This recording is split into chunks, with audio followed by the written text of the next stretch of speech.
What's up guys, Kyle here again, and today we are checking out the Egnater Tweaker 40. Let's do it!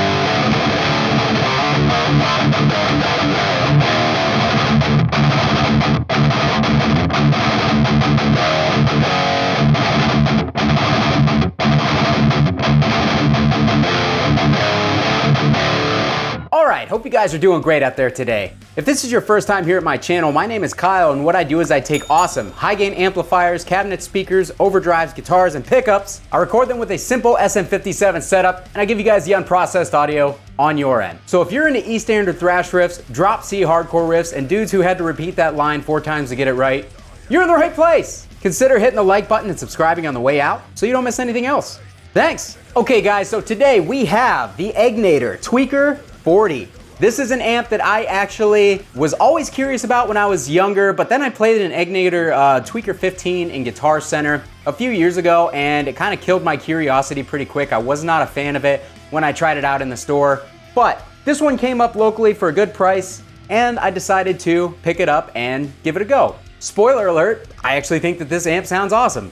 I guess it's not really a spoiler because you guys just heard the amp and you can probably tell that it sounds pretty good. So I definitely was not expecting this thing to be like any sort of high gain monster. I kind of always thought that Egnater's high gain tones were relegated to their Vengeance and Armageddon series. Those are their like metal, those are the amps that are aimed at their metal crowd. And the Tweaker and the Tourmaster and stuff always seemed to me kind of like your average like rock and roll amp with some cool clean options and everything. All the Egnater stuff, I do have to give Egnater props. They give you a ton of options on each one of their amps. Now the Tweaker seems to be the one that kind of sparked it all for them, because as far as back as I remember, this was their most popular option when I was getting into guitar gear, and a lot of people really seem to praise it. You've got all sorts of different switches and options on such a small amp. They give you really a lot of cool things to help shape the tone that you're going for. And most of their amps kind of fit that same general mold. So anyways, yeah, this amp, as far as I am aware, has 2 identical channels that you can kind of use these switches over here.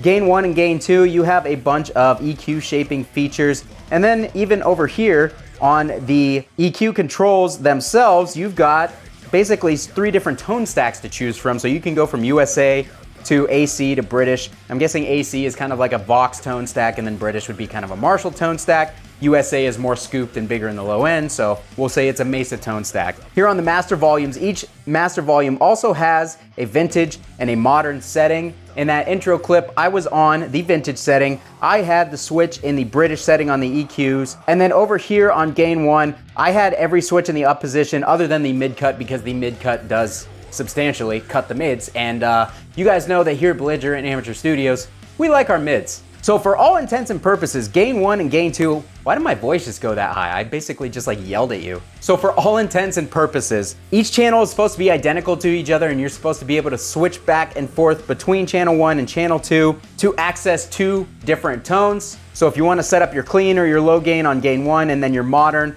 on gain 2, your high gain or lead, whatever, you can foot switch between the 2.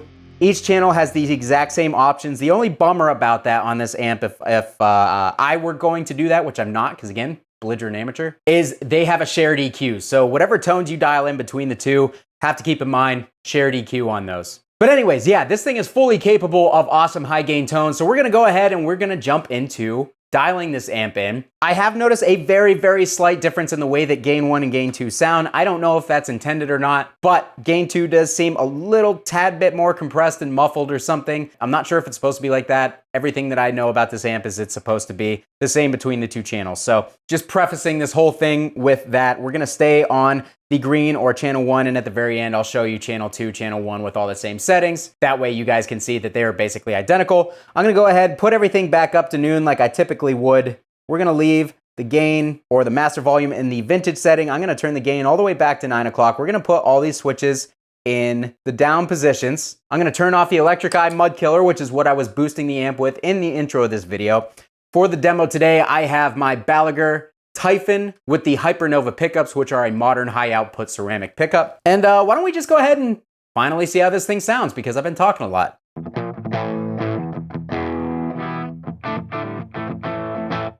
Okay, so as it stands right there, we're basically on the clean channel or clean setting here. There's a bright switch, a tight switch, and a mid cut. So what I want to do is bump that bright switch up because it seems a little bit muffled as is.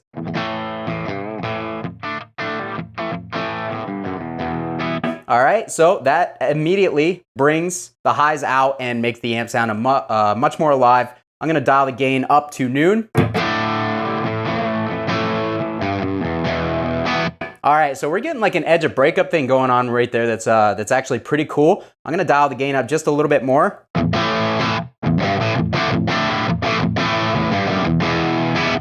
I actually really like the way that sounds. That's kind of like a nice, almost like AC/DC-ish type of gain.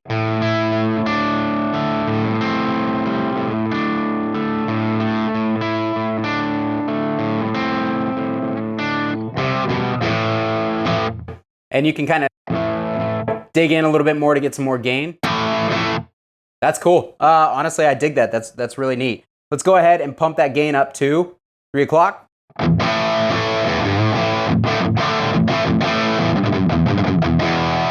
And there we have a little bit more of like a classic hard rock type tone. Let's bump those mids up and the bass up a little bit.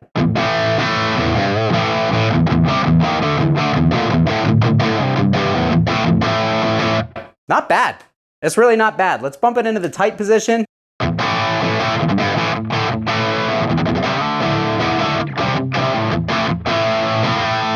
All right, so let's get a little bit more top end and a little bit more bass.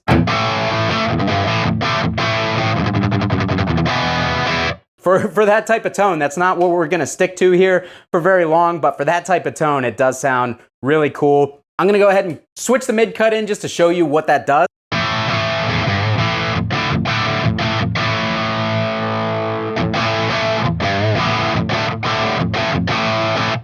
As you can tell, it takes a lot of those mids out and it kind of actually fattens the low end, but brightens the highs up to the point where it makes them sound a little bit harsh. But anyways, yeah, that's all the time that I'm gonna spend, or actually, let's switch over to the modern mode on the master volume. All right, back to vintage. Again, the vintage has more of an upper mid emphasis, whereas the modern kind of scoops the mids a tiny bit, focuses them a little bit lower. So let's go ahead, let's go over to the gain channel, because that is why you guys are here, and I know that that's why I'm here. So, all right, we are over on the gain setting. The tight and bright switches are still on, and all we have done is switch over to that gain setting and dial the gain back to 9 o'clock. All right, so we're basically clean again. Let's go ahead and bump that gain up to noon.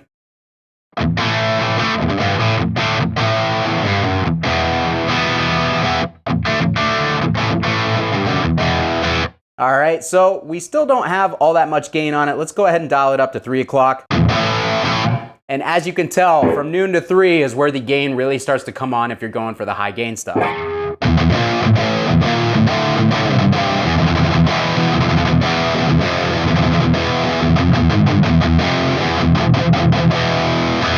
All right, so let's go ahead and kind of play with the EQ a little bit, because right now we've got too much bass. Let's dial the bass back. Let's get some more mids on there. And let's dial that gain up just a tad.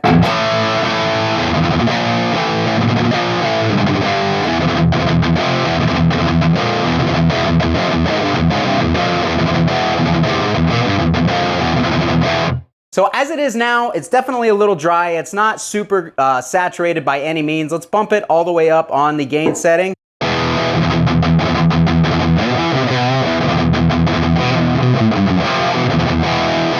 All right, so overall it sounds kind of dead. Even with the gain pushed all the way, we are not quite in a high gain territory yet. Let's bump that treble up. I've noticed that the amp seems to come alive when you really push the EQ settings.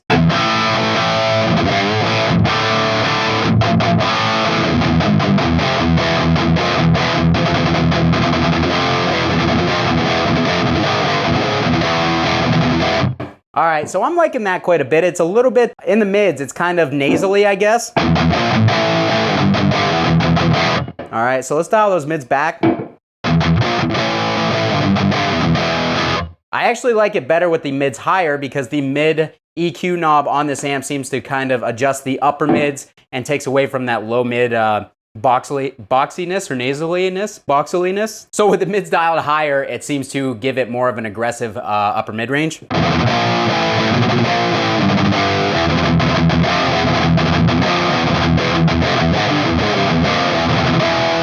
So that's how it is on the vintage setting. Let's see if the modern setting kind of changes the gain structure, makes it more saturated at all.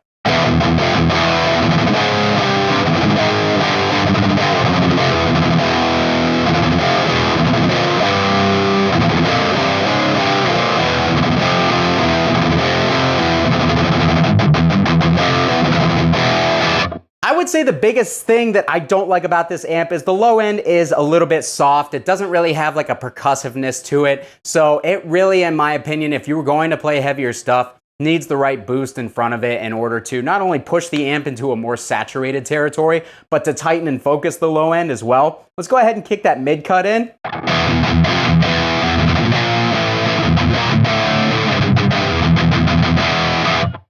Kind of like a Mesa red channel on the rectifier type tone. It's very low mid focused, very big in the bass, a little scratchy up top. The thing that sucks is there is no resonance or presence on this amp, so you can't really dial in the low and high end with accuracy like you could on a 5150, or you know, the rectifier has a presence. You can't really fine tune that high end with this amp because it is lacking that control. But let's go ahead and go into the USA setting and see how that sounds with the mid cut engaged.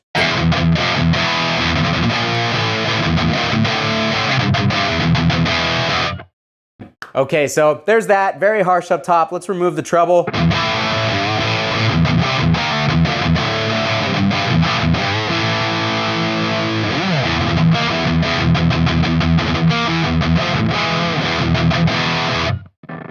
Okay, treble removed, but it is a little harsh. Let's turn the bright switch off.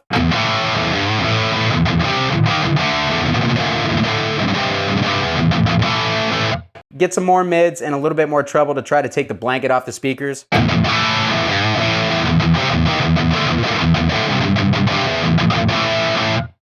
All right, so I'm not a huge fan of that because it just it makes the top end overly present and kind of ice picky, not really great sounding. But if you turn that mid cut off, even in the USA setting, you are much rounder in the mids and less spiky on the high end. So let's readjust the EQ real quick.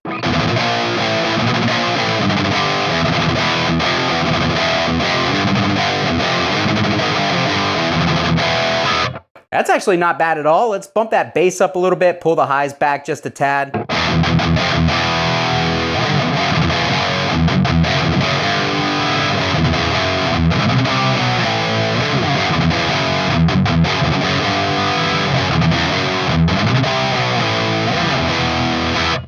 So bumping that bass up really does kind of change the voicing. It adds a lot of lows and low mids. Again, it's not a very tight low end, even on the tight setting. Let's pull the tight off. Check it out with just a deep, or in the deep setting.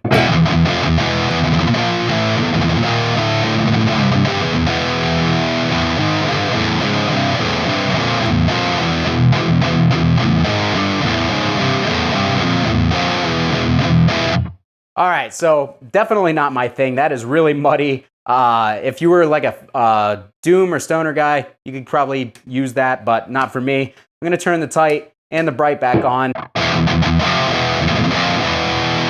Okay, let's turn that bright off again. I actually think I like it better with the bright off. It seems to be less ice picky. Anyways, AC setting on the EQ controls.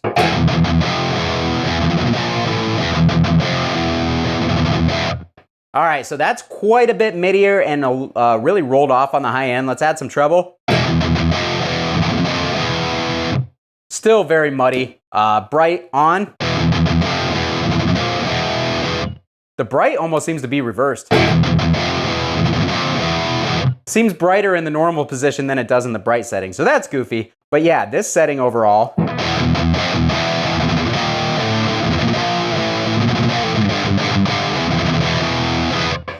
Probably not the one that I would be choosing to run for my high gain sounds. So we could probably skip past that. That's probably better for clean and edge of breakup stuff, but that's not sounding very good. And we don't have a lot of options with the EQ to really dial that one in a little bit better. So I'm gonna pull the treble back because I know that the British setting is gonna be brighter.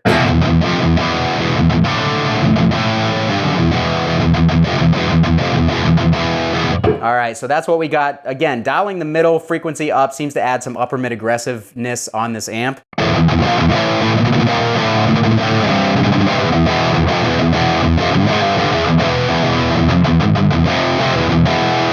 All right, let's get some treble to pull the blanket off the speakers.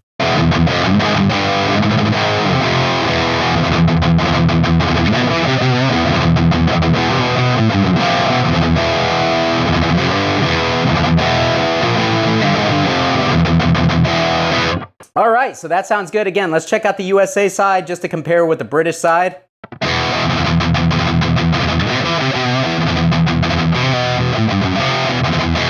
So much more high focused and low mid focused than the British side. So I'm gonna leave it on the British side because that's a little bit more in line with what I would normally dial in. So with that being said, let's go ahead and kick on an Ibanez Tube Screamer because that is really what it's gonna take in order to get this amp to Metal Town.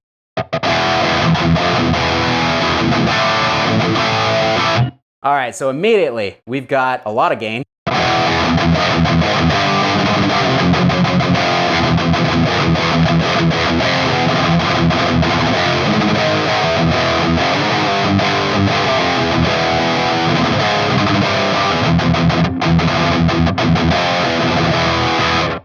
So still a lot of gain. There's a lot of gain. It really reacts very well to being hit with the drive on the front end. It saturates quite a bit.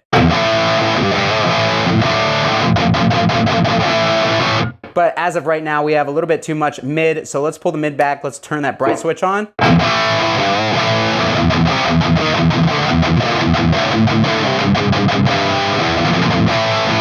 All right, let's turn the tight switch off and put it in deep mode and see if it gets a little bit punchier on the low end.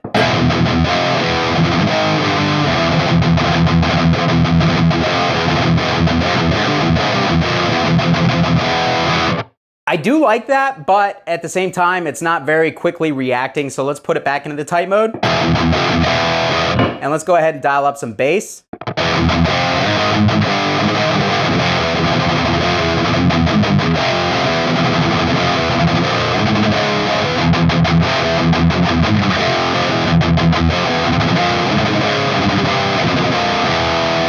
That sounds great. Not bad at all. One thing that I will say that I don't like about this amp, I guess the second thing, because I do think that the low end is a little bit soft, as I mentioned, it seems to suffer from a little bit of a clarity issue. There are some missing frequencies in the upper mids and the highs that would really help kind of take the blanket off the speaker type of effect. Different speakers might help out the amp for sure, or even a different cab possibly. This thing is just sounding a little bit lackluster in the upper mids and the highs for my personal taste. It just seems to take a little bit of the clarity away, which is something I've generally noticed on Egnater amps. They are not the best in the clarity department. You can get some really cool tones out of them, but they're not going to be the clearest with the most string separation that you're going to run into in their price range. So, all right, we're running out of time here, guys. What I want to do, I'm going to flip back over to the vintage. I'm going to play one more riff on the vintage setting. And then I am going to switch over to drop C. And instead of switching my guitars, my buddy Jamie Slay has let me know that my Quad Cortex that I paid a whole lot of money for and don't know how to use very well has a pitch shifter on it. So we're going to shift this guitar down into, we're going to shift it down a step, play some D standard drop C riffs real quick, and then we'll call it a day. But anyways, last riff in E standard. Let's see if we can get a better tone out of it.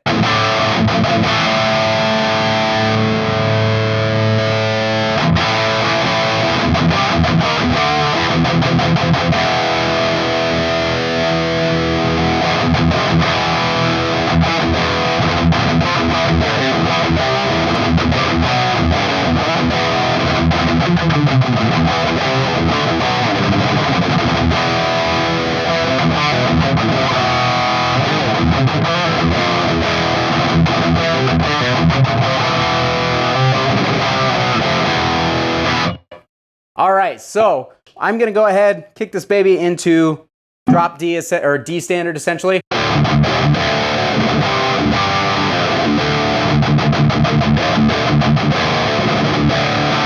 Man, technology's cool. And let's hear how it sounds in drop C without touching anything on the amp.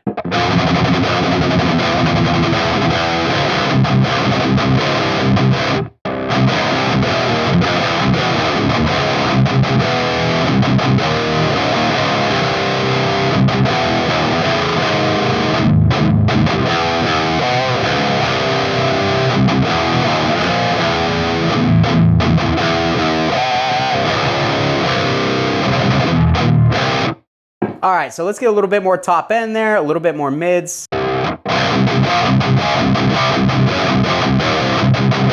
And a little bit more gain.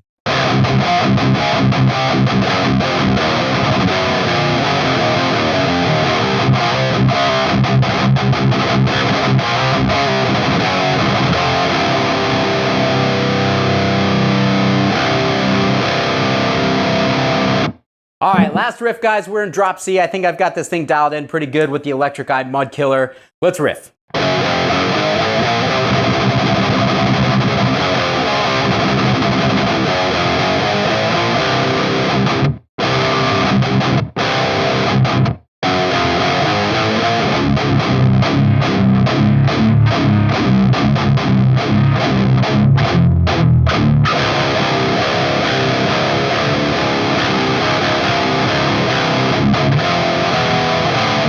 Alright guys, that's going to do it for me today on the Egnater Tweaker 40. What did you guys think on your end? What did you hear that I did not hear here in the room? Let me know your thoughts down in the comments. I'll be sure to meet you guys down there and chat about it. I personally like the amp as a portable budget option. These things usually sell around $350 to $400. Really not a bad option in that price range, especially if you're going to be traveling a lot. You need something a little bit more compact with a lot of options. I really think the edge of breakup tones were kind of the highlight for me versus the high gain tones, but it did do high gain stuff surprisingly well. I wasn't mad at the tones we were getting at the end of the video. So if you own this amp or if you have thoughts and opinions on it, put them in the comments and I'll meet you guys down there. Down in the description of the video, you can find all my support links, including my Sweetwater affiliate link. Click that link, get yourself something nice from the fine people at Sweetwater, and I get a little kickback. It greatly helps me out and I would love you forever. Same with my Patreon. Consider supporting the channel that way by becoming a Patreon member. Or you can join the Belligerent Amateur community for free by joining my Discord server and my Facebook group, all down in the description of this video. Kyle here again. Thanks so much for watching, guys. We'll see you next time.